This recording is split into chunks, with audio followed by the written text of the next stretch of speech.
Hi, welcome back to my channel. ஆக்சுவலாக இன்றைக்கி ஒரு இன்சிடென்ட் நடந்ததுங்க. அந்த இன்சிடென்ட் உங்கள்கிட்ட ஷேர் பண்ணணுங்கிறதுக்காக தான் இந்த வீடியோ நான் போட்டுட்ருக்கேன். என்னென்னா, நம்மக்கிட்ட ரெகுலராக வர ஒரு அண்ணா, காஃபி டீ குடிக்க வர ஒரு அண்ணா வந்திருந்தார். அவர் எல்லாம் காஃபி டீலாம் குடிச்சு முடிச்சுட்டு பில் பே பண்ணுறதுக்காக he was waiting near the cash counter.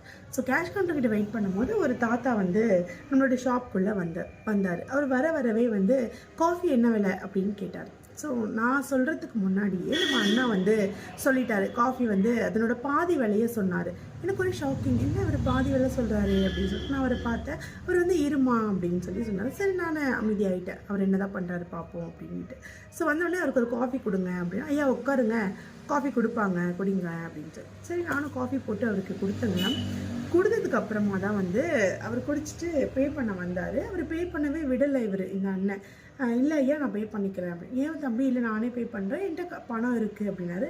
ஐயா இருக்கட்டும், நீங்கள் அப்பா மாதிரி இருக்கீங்க, நானே பே பண்ணிக்கிறேன், நீங்கள் போயிட்டு வாங்க அப்படின்னு சொல்லி அவரை அனுப்பிவிட்டார். அப்புறம் நான் இவரை பார்த்து, நான் என்னண்ணே, நீங்கள் பாதி விலை தான் சொன்னீங்க, இப்போ அந்த பாதி விலையாக சொன்னது இல்லாமல் நீங்களே பே பண்ணுறேன்னு சொல்கிறீங்க, என்னண்ணே அப்படின்னு சொல்லிட்டு. அப்போது அவர் என்ன சொன்னார் அப்படின்னா, இல்லைம்மா, அவர் மேலே ஏறி வரும்போதே, ஷாப்புக்குள்ளே வரும்போதே ஒரு சட்டப்பையை பார்த்துட்டு ஒரு பாக்கெட்டில் பணம் இருக்கா இல்லையாங்கிறத பார்த்துட்டே வந்தார். ஒருவேளை நம்ம அதனோட அந்த அமௌண்ட் கொஞ்சம் அவர்கிட்ட இருந்திருக்குமோ இல்லாமல் இருந்திருக்குமோ, அவர் குடிச்சிருப்பாரு, குடிக்காமல் அப்படியே ரிட்டர்ன் போயிருப்பார். அவருக்கு நினச்சது, அவர் குடிக்கணும்னு நினச்சது குடிக்க முடியாமல் போயிருந்தா அவர் அதை வருத்தப்பட்டிருப்பார்ல. அதனால பாதி விலை சொன்னேன் அப்படின்னாரு. அப்புறமா அதையும் நானேவும் அவருக்கு கொடுத்துட்டேன் அப்படின்னாரு.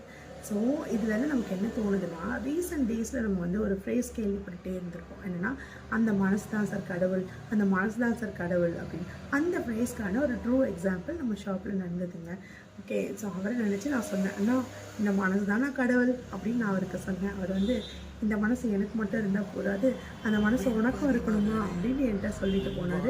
நானும் அவருக்கு ப்ராமிஸ் பண்ணேன், கண்டிப்பாக நான் அடுத்த முறை இப்படி யாராச்சும் வந்தாங்க அப்படின்னா கண்டிப்பாக அவங்களுக்கு நான் இதே மாதிரி நான் கண்டிப்பாக பண்ணுறேன் அப்படின்னு சொல்லி அவருக்கு நான் ப்ராமிஸ் பண்ணியிருக்கேன். ஸோ அதை நம்ம செயலும் படுத்துவோம். சரிங்களா?